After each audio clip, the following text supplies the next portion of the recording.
I think that primarily in middle-income countries, UNICEF is functioning almost as a human rights diplomatic organization, which means doing human rights diplomacy, looking at the general reform situation in the country and identifying opportunities to ensure that children's rights, the rights of people with disability, women's rights are very much mainstreamed within that reform process. And that requires having very strong relationships, not just with the government, but also with the parliament, with civil society, with the media, with the intelligentsia, and ensuring that the child rights agenda, but also the broader knowledge base about child development and the well-being of children is something that is in the public agenda. And I think that requires not only helping government to align legal and policy frameworks with international human rights standards, but also ensuring that governments have the systems and capacity within the public administration and beyond to ensure that those human rights are fulfilled. And I think we also have a responsibility to help governments to ensure proper monitoring and evaluation of their performance in fulfilling child rights, to ensure that they have sustainable systems to set and realise targets, to ensure that children's services are linked into the global knowledge base on child development, and also really to be a convening body which can help different and often disparate institutions and the public sector and the private sector and NGOs to learn how to work together to ensure the well-being and the fulfillment of the rights of all children in the country.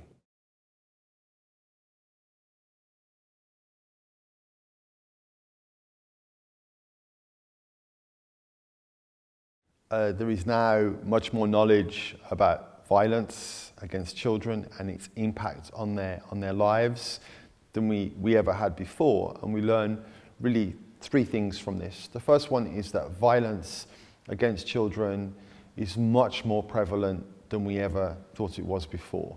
And when we talk about violence or adverse childhood experience, we talk about physical and sexual abuse, neglect and failure to meet the basic needs of children. We talk about emotional abuse and humiliation of the child, but we also talk about the adversity of experiencing things in the home, witnessing things in the home, such as father beating mother, or having a criminal or an addict or a violent person in the household. This is more prevalent than we knew because we've been alerted to this because of the research that has come out. There was the UNICEF global study on data on violence from all over the world that came out just a few weeks ago. There was also the Council of Europe study on sexual abuse of children across the continent of Europe. And of course we have the adverse childhood experience study that was done in the United States in the 1990s. And for example, these studies all correlate with each other. They tell us that the level of sexual abuse in different parts of the world seems to affect almost 1 in 5 children in Europe, in the United States, and elsewhere. It also provides fairly consistent understanding of the prevalence of other aspects of adversity. The second thing that we learned, and this is coming from that adverse childhood experience study in the United States, which was a subjective questionnaire of over 17,000 respondents in the 1990s and then was measured against life outcomes. What we learned that there's direct correlation between adversity in childhood and negative outcomes throughout the entire life cycle. So an adult who's experienced a high level of adversity in childhood is 46 times more likely to suffer from depression, is much more likely to be an injecting drug user, is more likely to have behavioral or learning problems in school than a child that has no or very low level of adverse childhood experience. So really, violence or adversity is much as a cause of inequity throughout the whole life cycle, potentially as poverty or ethnicity or other causal factors and drivers of inequity are. The third thing that I think neuroscience and understanding more about child and adolescent brain development taught us about is the reason why violence and adversity leads to poor life cycle outcomes. And one of the major drivers seems to be toxic stress. Toxic stress is the form of stress where a child is exposed to chronic, consistent stress over long periods of time without it being buffered by a caring adult or parent who's able to take care and protect that child from the impacts of that stress. So this has an impact on the brain development of the child. It has an impact on the immune system of the child, and these last throughout the whole life cycle. And a third thing it does is it makes people that have grown up with that type of adversity much more anxious, have higher levels of anxiety, but also that they maybe see the world as fundamentally a hostile place. In all of this, there is one piece of good news, and that's that the brain is malleable.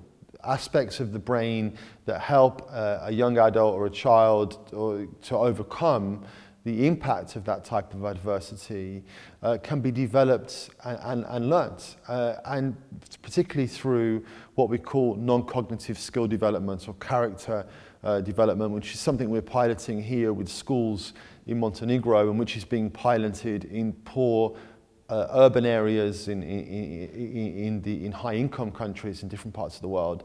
And it's developing core characteristics or non-cognitive skills in children, things like optimism, motivation, curiosity, zest, grit, perseverance, and also integrity. And these type of skills, non-cognitive skills, help children much more to navigate their way around the world, even when it feels like everything is stacked against them.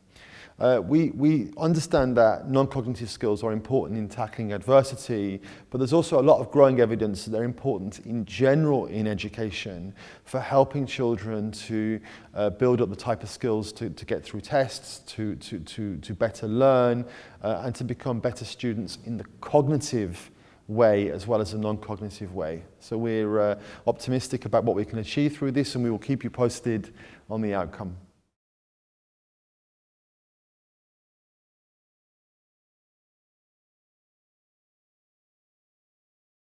Our regional office has taken a huge lead on advancing deinstitutionalization and particularly family-based care for children who are deprived of parental care. This is there are around about 1 million children at any given time in public state care across our region, and we believe this is one of the most significant human rights challenges for children in our region, and I will tell you why. What we have learned from 50 years of research on child development is that one of the most important aspects of child well-being is to have a consistent and permanent presence of an adult in the early years of childhood to give attention as and when required by a child in his early weeks, days, weeks, months and years of life, and that this is essential for brain development. What has happened for many decades in our region is when children have been abandoned by parents in the maternity ward, there has been little effort to prevent that abandonment and to keep the parent together. The child is then taken directly from the maternity ward to an institutional care setting, often with over 100 or 200 children in that setting, is placed in a cot, and the child, who needs to have considerable attention and interaction with an adult, sits there in that cot and waits and waits and waits, and maybe they will get 2 or 3 hours of attention every 24 hours, and it's just not enough for a child, and the impact on brain development of a child and the child's lifelong ability to form relationships, to be successful, to build the type of self-esteem, confidence and happiness, to build a stable and positive life, is killed within those first few months and years of childhood. And this is unacceptable from a human rights perspective, because there are much better alternatives, and we're helping government to build systems to provide family-based care. I would point out that in our region, all, I think 21 or 22 governments have signed a pledge to eradicate placements of children under 3 in institutional care. The alternatives we're looking at, firstly, is to prevent children being abandoned in the first place by making sure that maternity hospitals across our region are trained and equipped to counsel mothers against abandonment and to link mothers up with the type of social protection, support and other services that will help them to maintain care of their own child. The second option, where it's not possible to prevent or to reunite babies with parents, the second option is to have what we call foster or adoptive care, where a non-biological family takes care of the child, sometimes on an emergency basis immediately after the child's been abandoned. So work with the biological mother can begin to help, to help her to have the child again. But it can also be throughout the whole child life cycle, the process of adoption or long-term fostering to provide family-based care for children. And this is really important because what we know is that children need to have contact and consistent presence of an adult. It doesn't need to be the biological parent. The third, although it's obviously preferable if it is the biological parent, the third option where fostering is not possible, where reunification with family is not possible, is to have what we call small group homes. And these are normally 4 to 8 bed units which try to the extent possible, replicate the atmosphere of a family and provide a careful, a caring and nurturing environment for the child. And we're beginning to develop these through many of the countries in our region. We have the first one in Montenegro opening hopefully in the next few months. It's only a small percentage of the overall caseload of children who are in public care that should be placed in small group homes, but it's an important component of any child care system that they're available, so children never need to go into large-scale institutions where they're deprived of basic care. In terms of large-scale institutions, we're not saying that the staff that work in large-scale institutions are intentionally neglecting the children, but rather the human resources structure of those institutions does not provide the level of staffing to give the children the adequate care they need.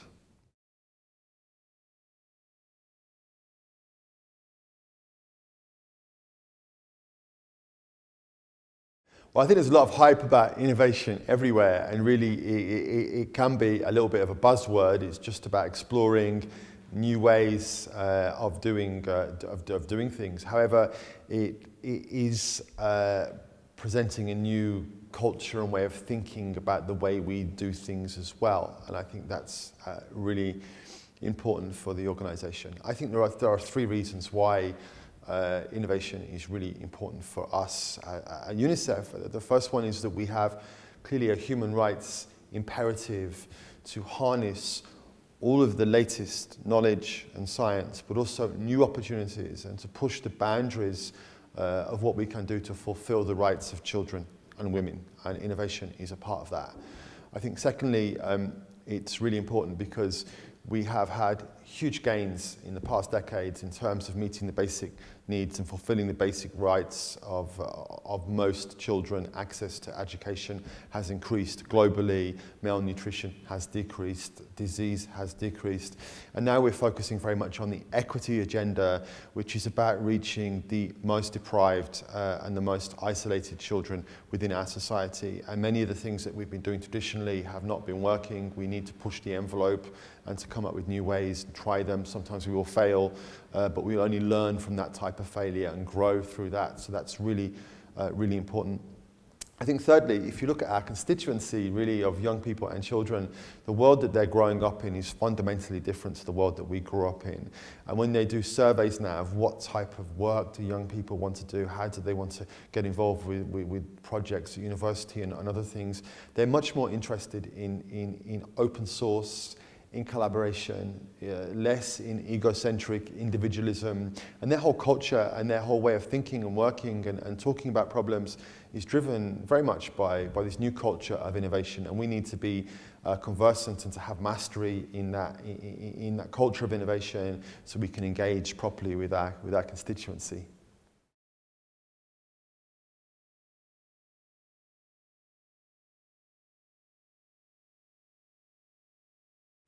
I think that communication for development only works when it's embedded in a broader process of reform. So we have been working, for example, on changing the way the public thinks about children with disability being included in education, in other children's activities, and in the broader public sphere. And this has run alongside reform of the education system to make it more accessible, to make it more inclusive, and to make parents, schools and communities more equipped to include those children with disability. We've ran now for 4 years a campaign called It's About Ability, which is about promoting positive images of children with disability, of really bringing them out into the open and enabling contact between them and the wider community. And coupled with those reforms of the system, it's had profound results. It's yielded a 5-fold increase in the number of children with disability in mainstream education.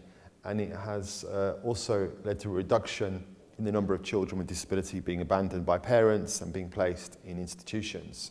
So we feel that it's had a lot of success. We have applied techniques from that campaign to a second campaign, which is about promoting foster care and recruiting foster carers, but also creating awareness about the situation of young people in public care. And that's also began to have a positive impact in increasing the number of children in foster care, increasing deinstitutionalization. I think that we have 3 core principles to our work on communication for development. Firstly, it has to be based on evidence and research, understanding what the mood, the knowledge and the attitude of the population to the given subject is. Secondly, any campaign has to respond to what that evidence is telling us, and it has to be firmly grounded in the local cultural context. And thirdly, it needs to involve as wide a group of people within the population as possible, to have as many champions as possible so it can reach into the very disparate and complex population any society has, to ensure that we deliver long-term, irreversible and inclusive change for children in fulfilling their rights.